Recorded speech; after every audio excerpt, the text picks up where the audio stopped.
সম্মানিত হাজিরিন, আমরা গত জুমায় তাওহীদ তথা আল্লাহর একত্ববাদ নিয়ে আলোচনা করেছি। আজকের জুমায় আমরা তাওহীদের একটি বিপরীত বিষয় নিয়ে আলোচনা করব।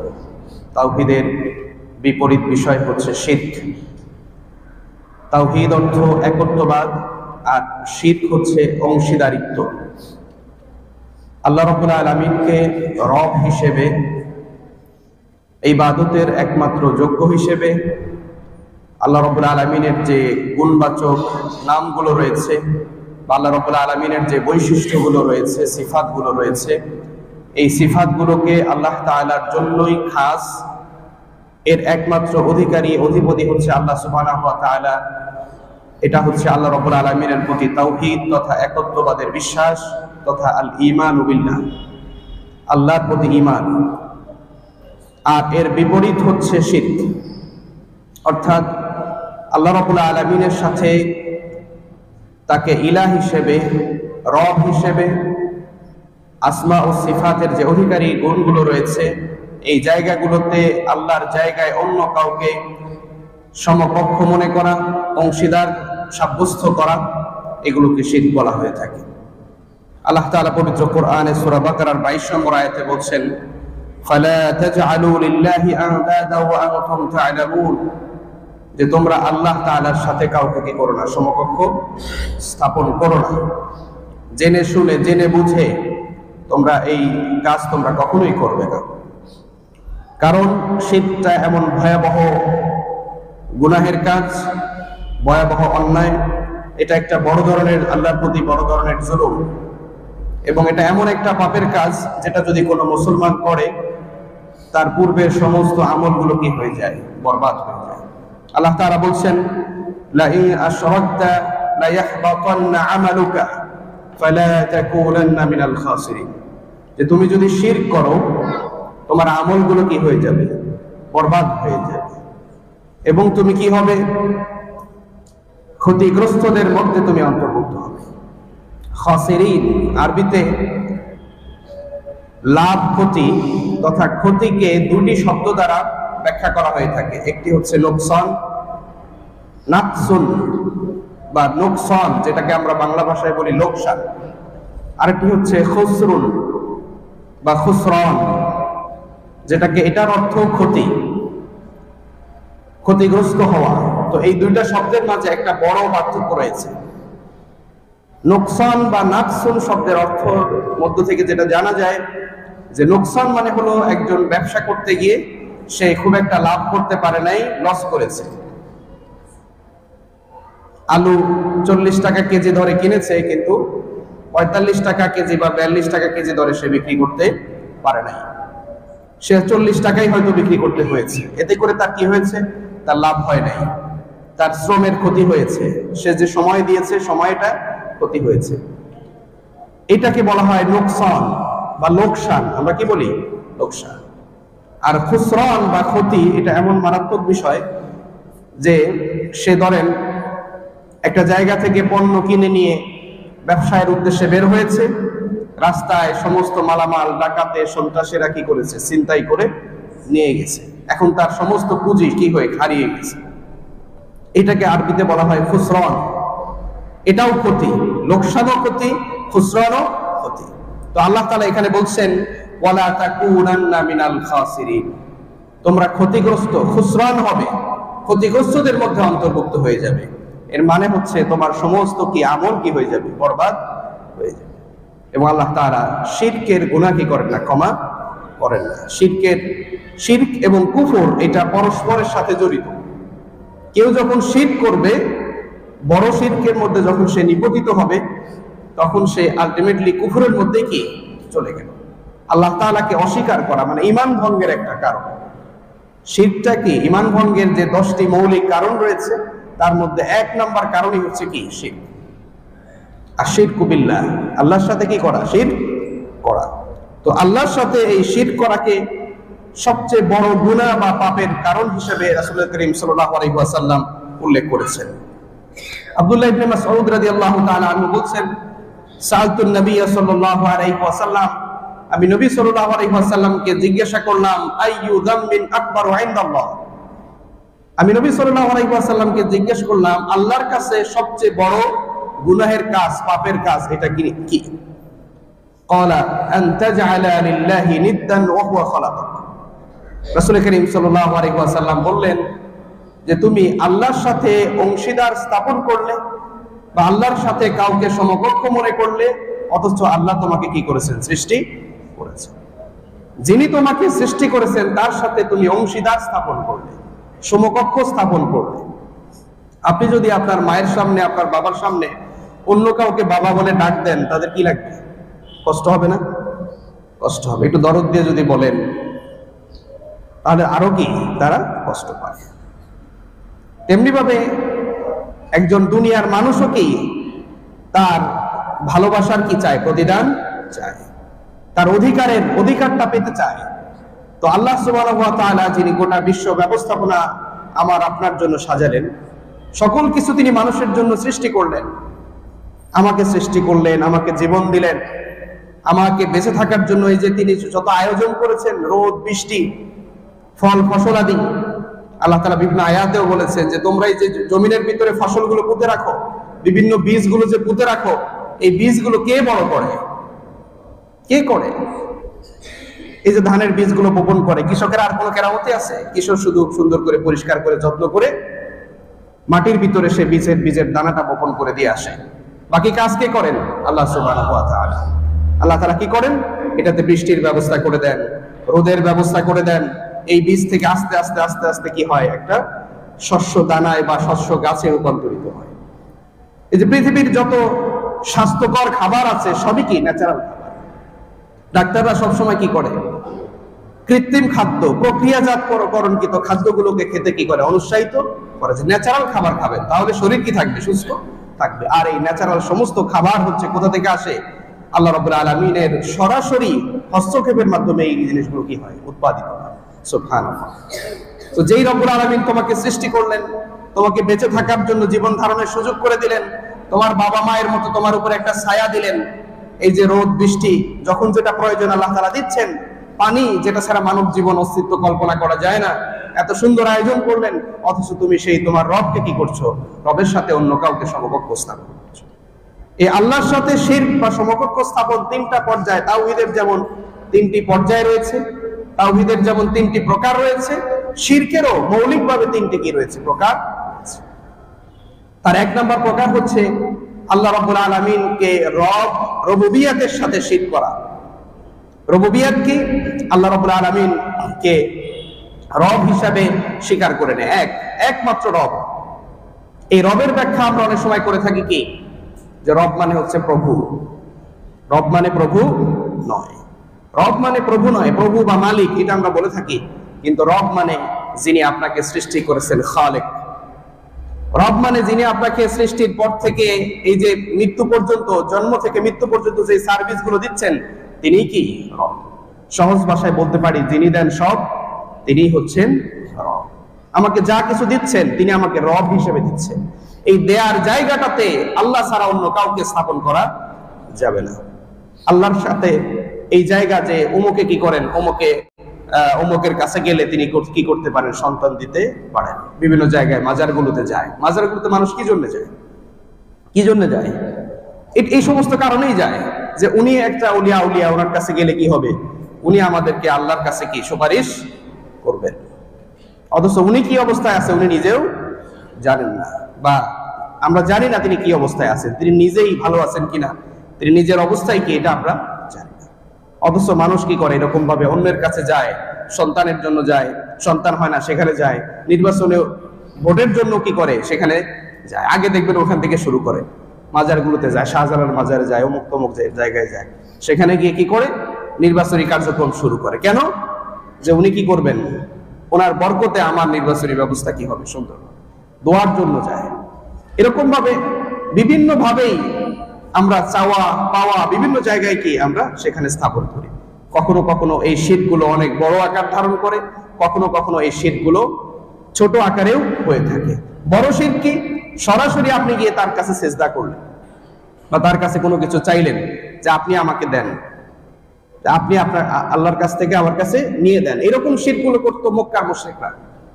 মক্কার মুশরিক কাফের যারা ছিল তারা এটা বিশ্বাস করতো যে আল্লাহ কি আছেন, তারা কি আল্লাহ আছেন, আল্লাহকে রব হিসেবে তারা মানতো, রব হিসেবে তারা মানতো, রবের বহু বৈশিষ্ট্য তারা মানতো। পবিত্র কোরআনের বহু আয়াতে এভাবে আসছে যে আপনি যদি তাদেরকে জিজ্ঞেস করেন মান খালাকাস সামাওয়াতি ওয়াল আরদ সায়াকুলুনা আল্লাহ, যে আপনি যদি তাদের জিজ্ঞেস করেন এই যে আসমান জমিন এই যে ব্যবস্থাপনা এটা কে সৃষ্টি করেছেন, সায়াকুলুনা আল্লাহ, তারা বলবে যে আল্লাহ সৃষ্টি করেছেন। তারা কি আল্লাহকে রব হিসেবে সৃষ্টিকর্তা হিসেবে কি করতো, বিশ্বাস।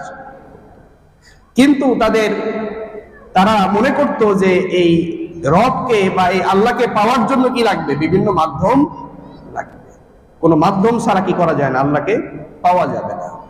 তারা বলতো মা না'বুদুনা ইলাল্লাহ মা না'বুদুহুম লিয়ুকাররিবুনা ইলাল্লাহি যুলফা, তারা বলতো যে আমরা কেবলমাত্র তাদের ইবাদত করি, উপাসনা করি, কেন, তারা আমাদেরকে আল্লাহর কাছে পৌঁছায় দিবে। নাউজুবিল্লাহ। এটা মক্কার কাফেরদের ঈমান ছিল, তাদের বিশ্বাস ছিল যে তারা আমাকে আল্লাহর কাছে পৌঁছাইয়া দিবে। তো আমাদের এই বর্তমান সময়েও আমরা দেখছি যে বহু মানুষ তারা কি মনে করে যে উমুকরে না ধরলে আল্লাহকে পাওয়া যাবে না, এরকম পীর ধরে। আবার এই পীরেরা খুব সুন্দর সুন্দর তাদের কায়দা স্থাপন করে দিয়েছে। কিরকম কায়দা? যেমন একটা কায়দা বলে এইভাবে, যার পীর নাই তার পীর কি শয়তান, যার পীর নাই তার পীর শয়তান। মানে পীর ছাড়া আল্লাহর কাছে পৌঁছানো যাবে না, এরকম বিভিন্ন জায়গায় তারা কি করছে, অলিয়া উলিয়া স্থাপন করছে। অথচ আল্লাহ রাব্বুল আলামিনের অলি হওয়ার জন্য, অলি হওয়ার চেয়ে সহজ কাজ আর নেই। তারা বিভিন্ন গল্প শোনায়।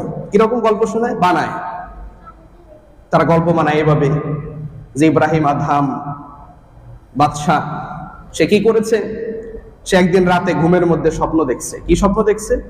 সে স্বপ্ন দেখেছে যে তার প্রাসাদের ছাদের উপরে একজন লোক কি করছে, তার হারানো গরুটা খুঁজতেছে। ইব্রাহিম আদহাম বাদশাহ সে তার ছাদের উপরে কি করছে, গরু খুঁজতেছে, বা তার একটা পশু হারিয়ে গেছে, এটা বাদশার ছাদের উপরে সে খুঁজতেছে। বাদশাহ জিজ্ঞেস করলেন, এই তুমি কি পাগল, তোমার গরু হারাইছে, বাদশার প্রাসাদের ছাদের উপরে গেলে কি গরু পাবে? তখন লোকটি বলল যে আপনি এই রাজপ্রাসাদে বসে আল্লাহর ওলি হতে পারবেন? রাজপ্রাসাদে আল্লাহকে পাওয়া যাবে না। আপনাকে আল্লাহকে পাইতে হলে আপনাকে জঙ্গলে যেতে হবে। কোথায় যেতে হবে? জঙ্গলে যেতে হবে। সেখানে আপনি সব এই দুনিয়ার সমস্ত কিছু ছেড়ে একমাত্র ধ্যান মগ্ন হয়ে আল্লাহর কি তপস্যা করতে হবে। এরকম মানে বিভিন্ন ধরনের মুখরোচক বা মনের ভিতরে নাড়া দেয় নানা রকম যুক্তি তারা উপস্থাপন করে কি করে, মানুষকে ভুল পথে পরিচালিত করে। তাদের এটা একটা business, on kind of business. তবে হ্যাঁ, আমি বলবো না এক বাক্যে যে বাংলাদেশের সকল পীরই কি এরকম সিস্টেমে চলছে, এরকম না। বেশিরভাগ এরকম কি, বেশিরভাগ হয়তো 10% 5% আছে তারা এই জাতীয় উদ্দেশ্যে তারা পীর মুরিদ এই কাজগুলো তারা করছে না। তারা পীর এটা ফার্সি শব্দ, এর অর্থ হলো যিনি শিক্ষক, ওস্তাদ যিনি। তার কাজ কি? তার কাছে কেন যাবে? তার কাছে যাওয়ার উদ্দেশ্য হবে কি? দিন শেখার জন্য। ওস্তাদের কাছে কেন যায়? দিন শিক্ষার জন্য। আল্লাহকে কিভাবে পাওয়া যাবে এই পদ্ধতিটা উনি শিখাই দিবেন। উনি কি করবেন? শিখাই দিবেন। আপনি যদি আল্লাহর ওলি হতে চান, আল্লাহর ওলি হওয়ার জন্য এত মাধ্যম ওসিলা এগুলোর প্রয়োজন নাই।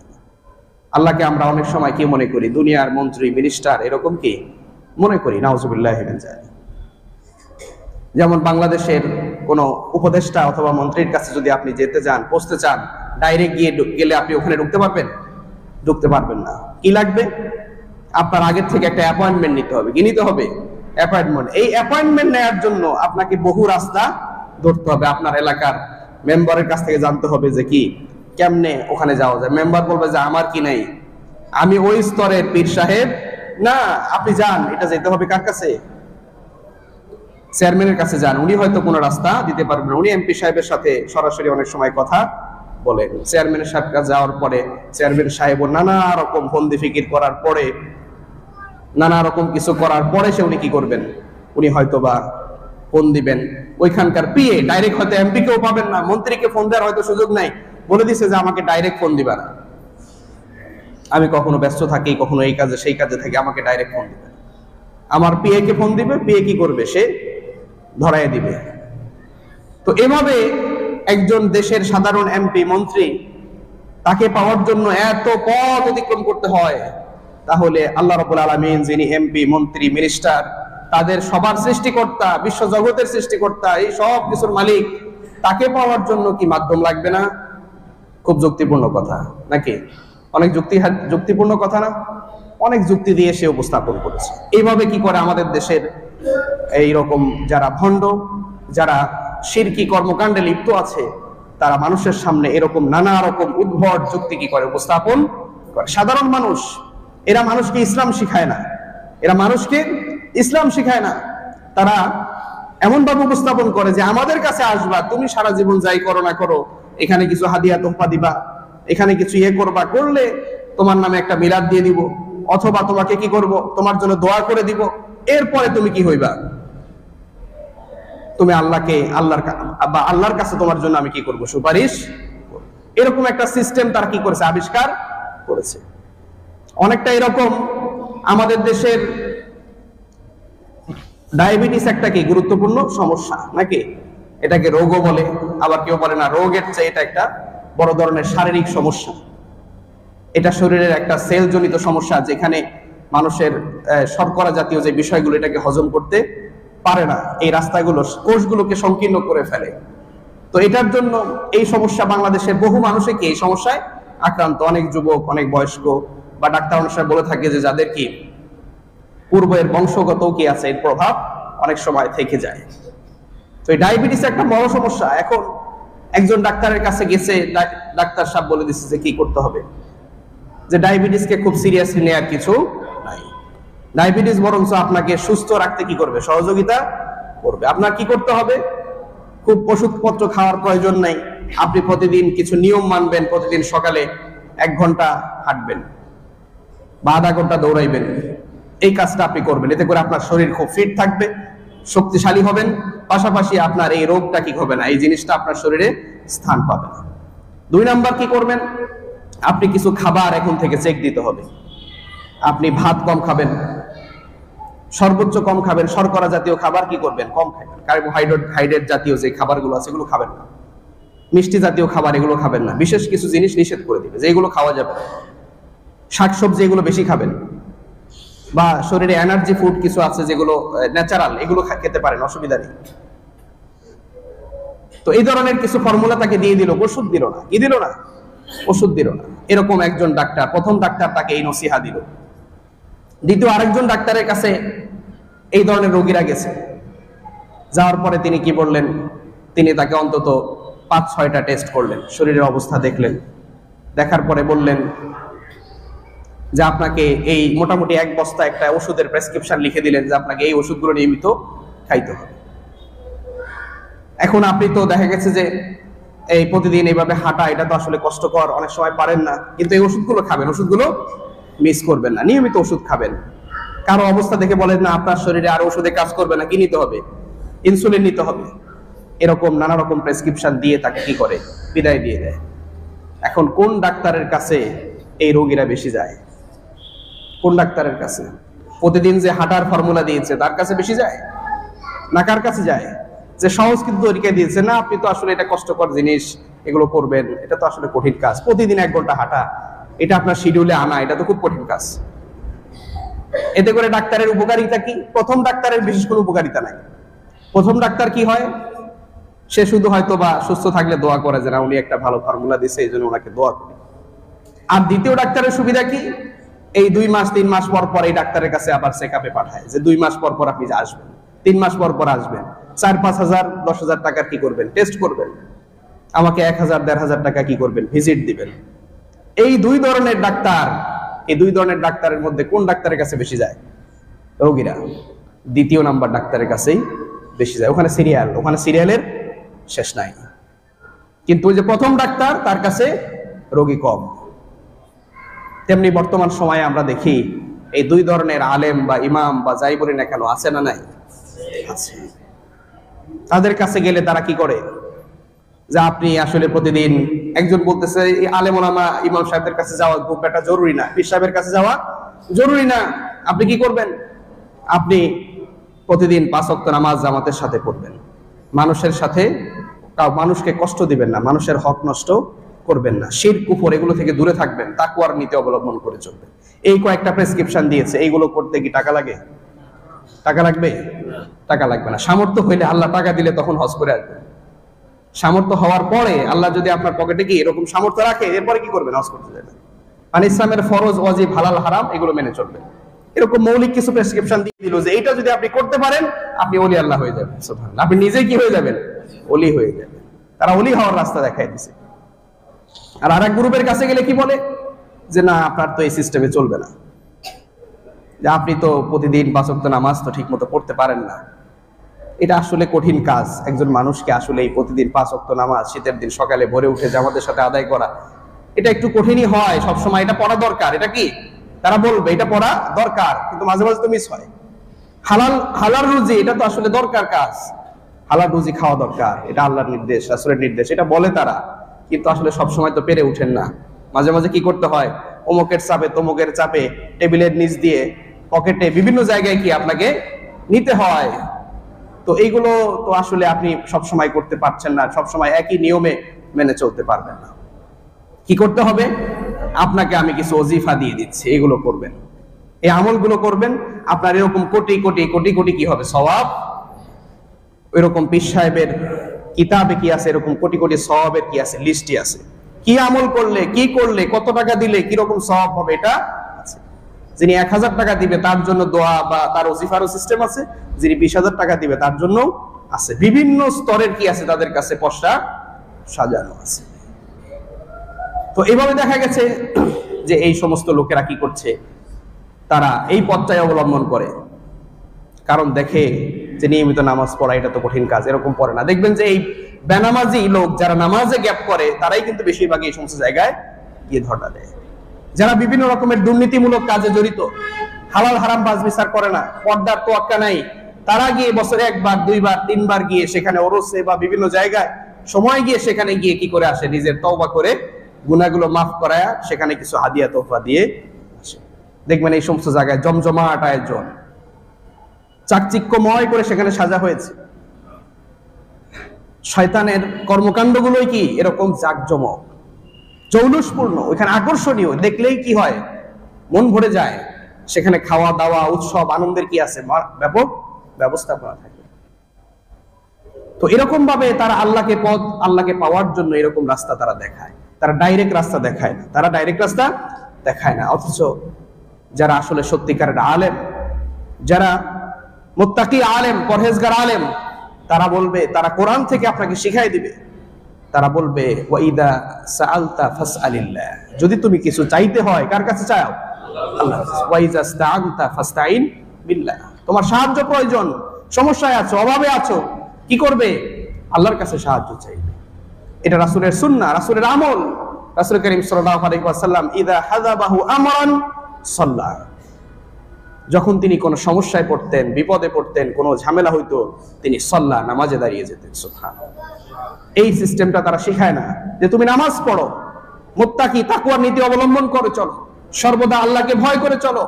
আল্লাহকে যদি তুমি ভয় করে চলো তাহলে তুমি কি হয়ে যেতে পারবে? ওলি আল্লাহ হয়ে যেতে পারবে, আল্লাহর বন্ধু হয়ে যেতে পারবে। ওলিউল্লাহ মানে কি? আল্লাহর বন্ধু। আল্লাহ তোমাকে ভালোবাসবেন।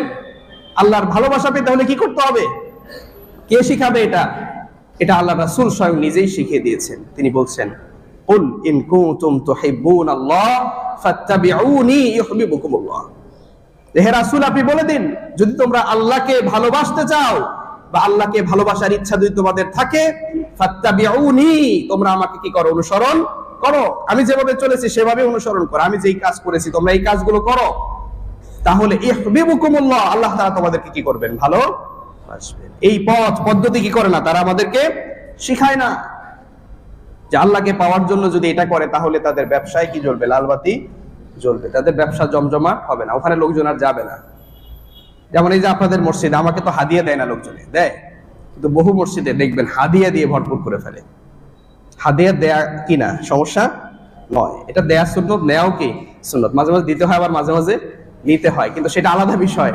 কিন্তু এইখানে কিন্তু এটা নাই, এখানে এই কালচারটা নাই, কিন্তু বহু মসজিদে দেখবেন যে এটা আছে। কেন আছে? কারা বেশি বেশি এই কাজগুলো বেশি করে?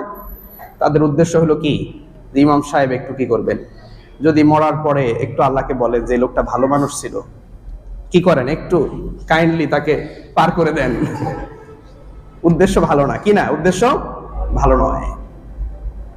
সম্মানিত হাজিরিন, তো এভাবে এই জন্য আল্লাহ তাআলা বলছেন আমরা ইমানদার। আমি গত জুমায়ও বলেছিলাম, একটি আয়াত আপনাদের সামনে উচ্চারণ করেছিলাম, সূরা ইউসুফের 106 নম্বর আয়াত। আল্লাহ তাআলা সেখানে বলেছেন ওয়ামা ইউমিনু আকসারুহুম বিল্লাহি ইল্লা ওয়া হুম মুশরিকুন, যে তারা বেশিরভাগই আল্লাহর প্রতি ঈমান আনে, কিন্তু সাথে সাথে কি করে, শিরক করে, সাথে সাথে শিরক করে। শিরকের আরেকটি প্রকার হচ্ছে কি করা, আল্লাহ রাব্বুল আলামিনের ইলাহ, উলুহিয়াত, ইবাদত, গোলামি, এটাতে কি করা, শিরক করা। প্রথম প্রকার হচ্ছে আল্লাহর রুবুবিয়তের সাথে শিরক করা, আল্লাহকে রব হিসেবে, মালিক হিসেবে, সকল চাওয়া পাওয়ার জায়গা হিসেবে আল্লাহ ছাড়া অন্য কাউকে কি করা, অংশীদার স্থাপন করা। শিরকের দ্বিতীয় প্রকার হচ্ছে আল্লাহকে একমাত্র ইবাদত, গোলামির যোগ্য মনে না করে দুনিয়ায় বহু মানুষের কি করা, গোলামি করা। আল্লাহ রাব্বুল আলামিন একটা পথ আপনাকে বাঁধতে দিয়েছেন যে আপনি এভাবে চলতে হবে, এটা হালাল এভাবে করতে হবে, এটা হারাম এটা করা যাবে না, পর্দা মেনে চলতে হবে। কিন্তু এগুলো বাদ দিয়ে আপনি অন্য পথ এগুলো কি করছেন, অবলম্বন করছেন। আল্লাহ রাব্বুল আলামিন আপনাকে পরিবার কিভাবে চালাইতে হবে সেই পদ্ধতি শিক্ষা দেন নাই, দিয়েছেন। সমাজে কিভাবে চলতে হবে সেটা শিখে দিয়েছেন। আপনারা যদি সূরা হুজুরাত পড়েন, সূরা হুজুরাতের শুরু থেকে শেষ পর্যন্ত বেশিরভাগ আপনাকে সামাজিক শিষ্টাচার, কালচার এগুলো কি শিখিয়ে দেওয়া হয়েছে। সেখানে আপনি কিভাবে চলবেন, সমাজের মধ্যে মানুষের সাথে কিভাবে ভ্রাতৃত্বপূর্ণ আচরণ করবেন, গীবত, শিকায়েত এগুলো যে করা যাবে না, হিংসা বিদ্বেষ করা যাবে না, কাউকে বদনাম করা যাবে না, কাউকে মন্দ নামে ডাকা যাবে না, এরকম বহু পদ্ধতি আল্লাহ তাআলা সেখানে বলেছেন। মানে একটা সমাজ জীবন কিভাবে চলবে এটা কি শিখিয়ে দিয়েছে। আবার রাষ্ট্র কিভাবে চলবে সেটাও তিনি কি শিক্ষা দিয়েছেন। আল্লাযীনা ইম্মাক্কান্নাহুম ফিল আরদ, আল্লাহ তাআলা যখন তোমাদেরকে বা তাদেরকে এই পৃথিবীতে প্রতিনিধিত্ব দান করেন, ক্ষমতা, পাওয়ার এগুলো দেন, তখন তাদের দায়িত্ব কি, আকামুস সালাহ, তারা কি করবে, নামাজ কায়েম করবে, ওয়া আতাউজ যাকাত, তারা যাকাত প্রদান করবে, ওয়া আমারু বিল মারুফ, তারা সৎ কাজের আদেশ দিবে, ওয়া নাহাউ আনিল মুনকার, এবং তারা অসৎ কাজ থেকে মানুষকে কি রাখবে, বিরত রাখবে। এই 4 দফা কর্মসূচি আল্লাহ তাআলা কি করেছেন, যাদেরকে পাওয়ার ক্ষমতা দিয়েছেন তাদেরকে দিয়ে দিয়েছেন। এর বাইরে চলা যাবে না। কিন্তু এই নীতির বাহিরেও আরো নীতি আছে না, যারা মুসলমানরাই কি করছে, এই সমস্ত নীতি অবলম্বন করছে। বড় আফসোসের বিষয়, এরকম মুসলিম নেতৃত্বের মুখ থেকেও শোনা যায় কোরআনের সাথে রাজনীতির কি নাই, সম্পর্ক নাই। এর চেয়ে কুফরি কথা আর হতে পারে না। আল্লাহ বুঝার তৌফিক দান করুন। আসলে এদের সাথে কোরআনের সম্পর্ক কম, কোরআনের সাথে সম্পর্ক না থাকার কারণেই এই ধরনের মন্তব্য কি করতে পারে। আল্লাহ তাআলা বুঝার তৌফিক দান করুন, হেদায়েতের দোয়া করি আমরা। এরা মুসলমান, এরা কি মুসলমান, কিন্তু ইসলামের না জানার কারণে, তাদের ভিতরে তাকওয়া, আল্লাহর সাথে সম্পর্ক না থাকার কারণে আজকে এই ধরনের মন্তব্য করতে তারা দ্বিধাবোধ করছে না। আমরা মনে করি এটা তাদের জ্ঞানগত দুর্বলতা, এটা জ্ঞানগত দুর্বলতা, এগুলো কাটানো দরকার, তাদের শেখা দরকার। এত বড় একটা মুসলিম দেশের আমি নেতৃত্ব দিব, মুসলিম সমাজের নেতৃত্ব দিব, অথচ আমি ইসলাম জানবো না, এটা হতে পারে? এটা হতে পারে না। সম্মানিত হাজিরিন, এভাবে বহু জায়গায় আমরা আল্লাহর নীতি বাদ দিয়ে, আল্লাহর দেখানো পথ বাদ দিয়ে আমরা কি করছি, আমাদের রাজনীতি, আমাদের কোর্ট কাচারি এগুলো পরিচালনা করছি। অথচ আল্লাহ তাআলা বলছেন ওয়ামান লাম ইয়াহকুম বিমা আনজালাল্লাহু ফাউলাইকা হুমুল কাফিরুন ফাউলাইকা হুমুজ জালিমুন ফাউলাইকা হুমুল ফাসিকুন। আল্লাহ তাআলা 3 বার বলছেন যে যারা আল্লাহর আইন, বিচার এগুলো বাদ দিয়ে অন্য কোন নীতি অবলম্বন করে চলে, অন্য কোন মত পথ অবলম্বন করে চলে, ফাউলাইকা হুমুজ জালিমুন, তারা জালেম, কাফিরুন, তারা কাফের, ফাসিকুন, তারা পাপিষ্ঠ। এভাবে আল্লাহ তাআলা স্বয়ং নিজে বলছেন। কিন্তু আমাদের এখানে চোর কাটলে হাত কাটা হয়, চোর চুরি করলে, চোর চুরনি যদি চুরি করে তাদের হাত কাটা হয়। এরকম হাত কাটার নিয়ম থাকলে বহু বড় বড় চোরের কি হাত কাটা হয়ে যেত। তারা বিচার বিভাগের এই স্বাধীনতা দিবে না, এবং বিচার বিভাগকে এই পাওয়ার দিবে না। এই পাওয়ার দিলে নিজেরাই কি পড়ে, বিপদে পড়ে যায়। কেন আমরা এই কাজটা বাদ দেই? বাদ দিলেই তো আমি এই কাজগুলো আমি বাস্তবায়ন করতে পারি। আমাদের আদালতে বা আমাদের এই যে ব্যাংক ব্যবস্থাপনা, অর্থনীতি, এটার শিক্ষা কি ইসলাম দেয়নি?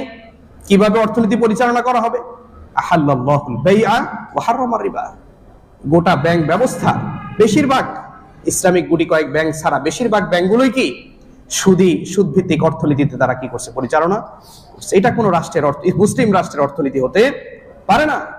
আল্লাহ তাআলা সুদ কি করেছেন, সরাসরি এইভাবে হারাম করে দিয়েছেন। আহাল্লাল্লাহুল বাইআ ওয়া হারামা রিবা, একদম হারামা বলে নিষেধ করে দিয়েছেন, এটা হারাম করে দিয়েছেন।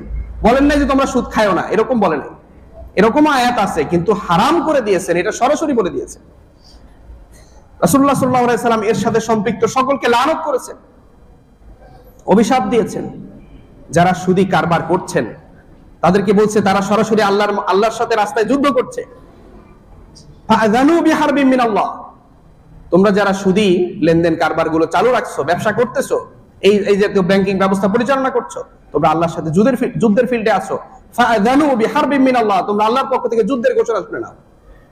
এর চার ভয়ঙ্কর কথা কি হতে পারে?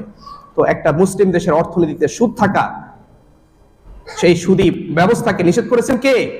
আল্লাহ সুবহানাহু ওয়া তাআলা। তাহলে ইসলামের সাথে অর্থনীতির সম্পর্ক আছে না?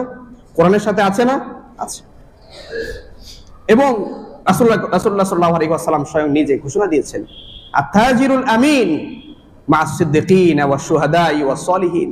যারা বিশ্বস্ত ব্যবসায়ী, যারা মজুদদারি করে না, কালোবাজারি করে না, দুর্নীতি করে না, ভেজাল মিশায় না, যারা সততার সাথে স্বচ্ছতার সাথে ন্যায় ইনসাফ ভিত্তিক ব্যবসা করে, আত-তাজিরুল আমিন, বিশ্বস্ত ব্যবসায়ী, তাদেরকে বলা হচ্ছে তারা তাদের পরকাল হবে মা'আস সিদ্দিকিন, সত্যবাদীদের সাথে, ওয়া শুহাদা, শহীদদের সাথে, ওয়া সলিহিন, নেককার পরহেজগার লোকদের সাথে তাদের হাসর নাসর হবে। সুবহানাল্লাহ। সুতরাং ব্যবসা এটাও কি আল্লাহ রাব্বুল আলামিন ব্যবসা নীতিও শিক্ষা দিয়েছে। তো আপনি এই জাতীয় ব্যবসা বাদ দিয়ে অন্য নীতি নিয়ে, অন্য পুঁজিবাদী, সমাজবাদী বিভিন্ন ধরনের অর্থনীতি নিয়ে আপনি পড়ালেখা করছেন, ভালো কথা, কিন্তু সেই নীতি নিয়ে ব্যবসা করবেন, এটা হতে পারে না। তো এভাবে আমাদের ইবাদতে, আল্লাহর গোলামিতে, গোলামির বিভিন্ন কি রয়েছে, জায়গা রয়েছে। ব্যক্তিগত জীবনে যেমন গোলামি রয়েছে, যেমন আপনি নামাজ পড়বেন, এটাও একটা ব্যক্তিগত ইবাদত। আবার সমাজের মানুষকে, সমাজে নামাজ কায়েম করবেন, এটা একটা সামাজিক ইবাদত। এটা কি একটা সামাজিক, যে আপনারা এক জায়গায় হয়েছেন, সমাজের মানুষেরা কি এক জায়গায় হয়েছেন, জামাত নামাজ, এটা একটা সামাজিক ইবাদত। প্রত্যেকদিন 5 বার আপনাকে সমাজের সমস্ত মানুষকে কি করতে হয়, এক জায়গায় হতে হয়। এক জায়গায় এসে আল্লাহর কাছে মাথা ঠুকে বলতে হয় যে আমি আপনার গোলাম, আমি আপনার কি গোলাম। এই গোলামের পরিচয় এখানে আপনারা দিচ্ছেন, এটা একটা সামাজিক পরিচয়। একজনকে ইমাম মানতে হয়, যেখানে একজন এই কে ইমাম কে হয়, যিনি তুলনামূলক, যিনি ইবাদতের কি আছে ভালো যোগ্যতা যার আছে, যিনি সুন্দর করে নামাজটা আদায় করতে পারেন, তেলাওয়াত যার সবচেয়ে বিশুদ্ধ, যিনি মাসলা মাসাইল গুলো জানেন, সৎ ভালো মানুষ, দুর্নীতিগ্রস্ত বা এরকম কোন অন্যায়ের সাথে গুনাহের সাথে জড়িত নয়, এরকম লোকজনকে সাধারণত ইমাম বানানো হয়। তাহলে আপনি মসজিদে এই ছোট্ট একটা গণ্ডির মধ্যে এরকম একজন বিশ্বস্ত লোককে আপনি বাছাই করলেন, কিন্তু গোটা সমাজ পরিচালনার জন্য এখানে আপনি মাত্র কয় মিনিট থাকেন, এখানে মাত্র হয়তোবা সব মিলে 1-1.5 ঘন্টা সময় আপনি সারাদিনে হয়তো মসজিদে আপনি অতিবাহিত করেন, কিন্তু জীবনের বাকি পুরোটা সময় আপনি সমাজে থাকেন। সেই সমাজে আপনি আল্লাহকে বাদ দিয়ে অন্য একজনকে নিয়ে আপনি কি করছেন, আপনি কি শিরকের বাইরে আছেন? আপনি শিরকের বাইরে নন। এজন্য আল্লাহ তাআলা বলছেন, ওমা ইউমিনু আকসারুহুম বিল্লাহি ইল্লা হুম মুশরিকুন। তারা বেশিরভাগই ইমানদার, কিন্তু বেশিরভাগই কি শিরকের মধ্যে আছে, মুশরিকের মধ্যে আছে। তো মনে প্রাণে এই সমস্ত অনইসলামিক কাজ মনে প্রাণে মেনে নেওয়া যাবে না। আপনি হয়তো বাধ্য হয়ে কিছু বিষয় করতে পারেন, যেটা আপনি বাধ্য হয়ে করছেন সেটাকে আল্লাহ তাআলা কখনো কখনো রুখসত দিয়েছেন, যে এছাড়া আপনার বিকল্প কোনো ওয়ে নাই। তখন ততটুকু পর্যন্ত করা যাবে যতটুকু আপনার বিকল্প ব্যবস্থা না। এরকম সুযোগ আল্লাহ তাআলা কিছু জায়গায় দিয়েছেন, তবে এইটাকে ওজোর হিসেবে ব্যবহার করে কমন ব্যবহার করা, এটার সুযোগ ইসলাম রাখেনি। এখন বহু রিজিকের ব্যবস্থা কি আছে, বহু পথ আছে, এখনো পথ তৈরি হয়েছে, পরিবেশ তৈরি হয়েছে। যারা মুসলিম দেশের রাষ্ট্রের গুরুত্বপূর্ণ দায়িত্ব পালন করতে চান, আপনারা তাদেরকে ইসলাম দিয়ে পরিচালনা করুন। আপনাকে ওই অমুক দল তমুক দলই করতে হবে জরুরি নয়। আপনি নিজে ইসলাম হয়ে যান, ইসলামের প্র্যাকটিস আপনি নিজে করেন, আপনার দলের ভিতরে নিয়ে আসেন, আপনার দলের উপদেষ্টা বানায় দেন একজনকে যিনি ইসলাম বুঝেন, তাকে বানান, তার পরামর্শ শুনেন, বা এরকম একটা কমিটি করে দেন। এই যে ইসলামিক ব্যাংকগুলো চলে, সেখানে শরিয়া কমিটি আছে না? ইসলামিক ব্যাংকের সবাই কি 100% ইসলাম জানে না, কিন্তু সেখানে কি আছে, শরিয়া বোর্ড আছে। তারা কি করে, যে কোন কাজগুলো কিভাবে তারা নীতি ঠিক করে দেয়, কি করে দেয়, গঠনতন্ত্র এটা ঠিক করে দেয়। তেমনি আপনার দলের গঠনতন্ত্র ঠিক করেন, এইগুলো ঠিক করে আপনি কি করেন, রাষ্ট্র পরিচালনা করেন, কোনো অসুবিধা নেই।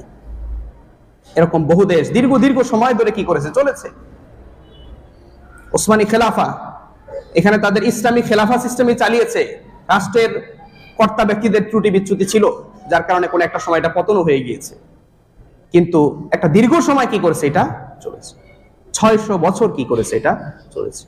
গোটা ইউরোপ সহ এই গোটা এশিয়া এই তাদের ওসমানী খেলাফাতের আন্ডারে ছিল, দীর্ঘদিন চলেছে। ইসলামের সাথে, কোরআনের সাথে, রাজনীতির সাথে সম্পর্ক নাই। এগুলো বলার অর্থ কি? ওমরে ফারুক রাদিয়াল্লাহু তাআলা আনহু ইসলাম দিয়ে রাষ্ট্র চালাইছে না? আবু বকর সিদ্দিক রাদিয়াল্লাহু তাআলা ইসলাম দিয়ে রাষ্ট্র চালিয়েছেন না? আলী, ওমর ইবনে আব্দুল আজিজ রাহিমাহুল্লাহ, ওনারা ইসলাম দিয়ে রাষ্ট্র চালাইছে না? ওনাদেরকে বলা হয় খুলাফায়ে রাশিদিন আল মাহদিন, সুপথপ্রাপ্ত খলিফা। এবং রাসূল করিম সাল্লাল্লাহু আলাইহি ওয়াসাল্লামের সুস্পষ্ট ঘোষণা যে তোমরা আমার সুন্নাত যেরকম মেনে চলবে, এই যে 6 জন 5 জন খোলাফায়ে রাশিদিন যারা রয়েছে, তোমরা তাদের সুন্নাহর উপরেও কি থাকবে, টিকে থাকবে। তারা ব্যক্তি জীবনে, রাষ্ট্রীয় জীবনে তারা সুন্নাহ কায়েমের জন্য চেষ্টা করে গেছে। আলাইকুম বিসুন্নতি ওয়া সুন্নাতিল খুলাফাইর রাশিদিন আল মাহদি, তোমরা আমার সুন্নাত অনুসরণ করবে, আবার খোলাফায়ে রাশিদিনদের সুন্নাত কি করবে, অনুসরণ করবে। আর খোলাফায়ে রাশিদিন আল মাহদিন বলা হয়ে থাকে 4 খলিফা, আর পঞ্চম হিসেবে বলা হয়ে থাকে ওমর ইবনে আব্দুল আজিজ রাহিমাহুল্লাহ। সম্মানিত হাজিরিন, তো এভাবে আমরা দেখা গেছে ইবাদতের ক্ষেত্রে কি করে ফেলি, শিরক করে ফেলি। ইবাদতকে আমরা এই কিছু আনুষ্ঠানিকতার মধ্যে ফেলে দিয়েছি, যে ইবাদত শুধু মসজিদে, ইবাদত শুধু রমজান মাসে, ইবাদত শুধু যার টাকা পয়সা আছে হজ করবে, যার টাকা আছে জাকাত দিবে, কোরবানি দিবে। ইবাদতকে এরকম কিছু অল্প জায়গায় আমরা কি করেছি, সীমাবদ্ধ করে দিয়েছি। যেরকম ভাবে ইহুদিরা, খ্রিস্টানরা, মুশরিকরা, মূর্তি পূজারীরা, হিন্দুরা তাদের কিছু আনুষ্ঠানিকতা করে, মন্দিরে, গির্জায়, প্যাগোডায়, এই সমস্ত জায়গাগুলো যায়, গিয়ে আনুষ্ঠান করে আসে, এরপরে এসে গাজার মুসলমানদের উপর কি করে, হামলা করে, করে না? দেখে যে ওইখানে মানুষ মারলে কি নাই, কোনো অসুবিধা নেই। এই মারাটাকেও তারা কি করে মনে করে, তারা সওয়াবের কাজ মনে করে। নাউজুবিল্লাহ মিন যালিক। তো এভাবে আমাদের ইবাদতের জায়গাগুলোকে সংকীর্ণ করা যাবে না। আল্লাহ তাআলা বলছেন, আমি মানুষ সৃষ্টি করেছি কেন, লিয়াবুদুন, তারা কি করবে, আমার ইবাদত করবে। এটাই উদ্দেশ্য। আল্লাহর ইবাদত ছাড়া অন্য কিছু করার কি নাই, সুযোগ নাই। আপনি অর্থনীতি করবেন, সেখানে আল্লাহর ইবাদত করতে হবে। রাজনীতি করবেন, সেখানে আল্লাহর ইবাদত, গোলামি করতে হবে। আপনি সমাজনীতি করবেন, সমাজ চালাবেন, পরিবার চালাবেন, সেখানেও আল্লাহর ইবাদত করতে হবে। আপনি চাকরি করবেন, সেখানেও আল্লাহর গোলামীর নিদর্শন থাকতে হবে। প্রত্যেকটা জায়গায় ব্যবসা করবেন, সেখানে আপনি আল্লাহর ইবাদত করতে হবে। মানে আল্লাহ তাআলা, ইসলাম এমন করে মুসলমান নাই যে বলে না যে Islam is a complete code of life, যে ইসলাম পরিপূর্ণ জীবন বিধান নয়, এটা বলে না কেউ। সবাই বলে পরিপূর্ণ জীবন বিধান, কারণ এটা না বললে কি বলবে, তাকে বুঝে লোকের ঈমান নষ্ট হয়ে গেছে। কি হয়ে গেছে? নষ্ট হয়ে গেছে। সে বলে যে ইসলাম পরিপূর্ণ জীবন বিধান, কিন্তু আসলে সে বাস্তবে কি মেনে চলছে না। আল্লাহ তাআলা আমাদের বুঝার তৌফিক দান করুন। তো ভাবে আমরা বহু জায়গায় আমাদের ইবাদতকে লিমিটেড করে দিয়েছি। আমরা ইবাদত শুধু মসজিদ মাদ্রাসায় করে, আর সারা জীবনটা আমরা কি করছি, শিরকি বিভিন্ন কর্মকাণ্ডে লিপ্ত হচ্ছি। ইবাদতের আরো কিছু ছোট ছোট জায়গা আছে, ওগুলো যেমন রিয়া, প্রদর্শনের ইচ্ছা, এটাও এক ধরনের কি শিরক। লোক দেখানো ইবাদত, কি বলে এটাকে, লোক দেখানো ইবাদত। আল্লাযীনা হুম ইউরাউন, যারা কি করে, লোক দেখানো ইবাদত করে, নামাজ পড়ে, কিন্তু আসলে কি লোক দেখায়। নামাজ পড়তে আসে কেন, মসজিদ কমিটিতে একটা গুরুত্বপূর্ণ জায়গা নেয়া দরকার। নামাজ পড়তে আসে কেন, যে মুসলমানরা নামাজ না বললে আমাকে ভোট দিবে না। এই জন্য আসরের ওয়াক্ত হলে এক এক মসজিদে গিয়ে কখনো ওযু সহ ওযু ছাড়াই কি করে ফেলে, নামাজ পড়ে ফেলে। এগুলো লোক দেখানো ইবাদত। আবার লোক দেখানো কিছু ছোট ইবাদতও আছে, যেমন কখনো আমরা ওইটাকে শিরকুল আসগার বলা যায়, মানে ছোট শিরক। এটা তাওবা করলে আল্লাহ তাআলা কি করে দেন, মাফ করে দেন। বিভিন্ন ভাবে আল্লাহ তাআলা মাফ করে দেন। যেমন আমরা অনেক সময় নামাজ পড়ি, এমনি একা একা যখন পড়তেছি তখন খুব বেশি মনোযোগ নাই, কিন্তু যখন আমি জামাতবদ্ধ হয়ে আসি খুব মনোযোগ দিয়ে পড়তেছি, পাশের জন। আবার যখন একা একা পড়ি তখন আবার কি মনোযোগ বের হয়ে যায়, এরকম হয়। আবার একজন আলেম পাশে আসছে, এটা দেখার কারণে আবার খুশু খুশু কি হয়ে যায়, বেরিয়ে যায়। এগুলো ছোট ছোট রিয়া, এগুলো কি ছোট ছোট রিয়া। এগুলো থেকেও দূরে থাকতে হবে, এগুলো থেকেও দূরে থাকতে। এগুলোর কারণে ঈমান নষ্ট হবে না, ঈমান নষ্ট হবে না। কিন্তু আমার যদি নামাজের উদ্দেশ্য হয় যে আজকে বিয়ের আসরে আমি যদি নামাজ না পড়ি, ওযু থাক বা না থাক, মেকআপ টেকআপ এগুলো তো নষ্ট হয়ে যাওয়ার আশঙ্কা থাকে, কিন্তু নামাজ যদি না পড়ি তাহলে বিয়ে না হওয়ারও কি আছে, সম্ভাবনা আছে। এই উদ্দেশ্য নিয়ে যদি নামাজ পড়ে তাহলে বুঝতে হবে তার নামাজের উদ্দেশ্যই বিয়ে করা, নামাজের উদ্দেশ্য কি নয়, ইবাদত নয়। এইভাবে ইবাদত হতে হবে কার জন্য, একমাত্র আল্লাহ সুবহানাহু ওয়া তাআলার জন্য। ইবাদত কবুল হওয়ার শর্তই হচ্ছে কি, সহিহুন নিয়া, নিয়াতের বিশুদ্ধতা, নিয়াতের বিশুদ্ধতা, খালিসান লিওয়াজহিল্লাহ, একমাত্র আল্লাহ রাব্বুল আলামিনের জন্য একনিষ্ঠভাবে ইবাদত করতে হবে। আল্লাহ তাআলা বলেন ওয়ামা উমিরু ইল্লা লিয়াবুদুল্লাহা মুখলিসিনা লাহুদ্দিন, তাদেরকে আদেশ দেয়া হয়েছে তারা একনিষ্ঠভাবে একান্ত আন্তরিকতাপূর্ণভাবে তারা কি করবে? আল্লাহ তাআলার ইবাদত করবে। এটাই দিন। আলা লিল্লাহি দ্বীনুল খালিস, দিন পালন করতে হবে একনিষ্ঠভাবে কার জন্য? আল্লাহ সুবহানাহু ওয়া তাআলার জন্য। সম্মানিত হাজিরিন, তো এভাবে আমাদের আল্লাহ রাব্বুল আলামিনের ইবাদতে কি করা যাবে না? শিরক করা যাবে না। তাহলে শিরক করা যাবে না কয়টা জায়গায়? 3টা জায়গায়, বিশেষ করে স্পেশালি একটা হচ্ছে আল্লাহকে রব হিসেবে, সৃষ্টিকর্তা, জীবনদাতা, মৃত্যুদাতা, কল্যাণ অকল্যাণ, মানব জবাই সবকিছু এটা কার জন্য হবে? একমাত্র আল্লাহর জন্য। কেউ আমার অমঙ্গল অকল্যাণের মালিক নয়, কেউ আমাকে ভালো মন্দ করতে পারে না। ভরসার জায়গায় আল্লাহ ছাড়া কাউকে রাখা যাবে না। এই সমস্ত জায়গাগুলোতে রব হিসেবে আল্লাহকে কি করতে হবে? এক হিসেবে। রিজিক দাতা হিসেবে কাউকে ইয়ে করা যাবে না। রিজিক অনেক সময় আমরা বলে ফেলি যে আপনি না থাকলে আমার কি এই সম্পদ সব শেষ হয়ে যেত, ব্যবসায় উন্নতি হইতো না। এই ব্যবসার উন্নতি অবনতি এগুলোর মালিক কে? আল্লাহ সুবহানাহু। ড্রাইভারের দক্ষতায় কি হয় না, গাড়ি ঠিকভাবে চলে না, আল্লাহ রাব্বুল আলামিন তাকে সেই যোগ্যতা দিয়েছেন বলেই কি করতেছে? সে চালাইতেছে। এটা আল্লাহর কেরামতি, কার? আল্লাহর মুজিজা। খ্রিস্টানরা ঈসা আলাইহিস সালাতু ওয়াস সালামকে কি করত? তারা ঈশ্বর হিসেবে বা ঈশ্বরের পুত্র মনে করত। তারা তাকেও গড হিসেবে তারা কি বিশ্বাস করত।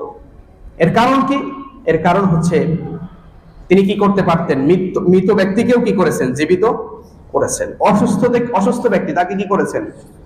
সুস্থতা দিয়েছেন। এগুলো তার মুজিজা ছিল। ইসলাম কি বলে? এগুলো তাকে আল্লাহ তাআলা তাকে দিয়ে তার নবুয়তের প্রমাণ দিয়েছেন। কি দিয়েছেন? এগুলো নবুয়তের প্রমাণ হিসেবে তিনি তাকে দিয়েছেন। এগুলো সৃষ্টিকর্তার পাওয়ার তাকে দিয়ে দিয়েছেন, বিষয়টা এমন নয়। তিনি আল্লাহর সাথে অংশীদারিত্ব স্থাপন করেছেন, বিষয়টা এমন নয়। তো এরকম ভাবে দেখা গেছে যে খ্রিস্টানরাও কি করে? এইভাবে তারা শিরক করেছে। ঈসা আলাইহিস সালামকে তারা এরকম মনে করত।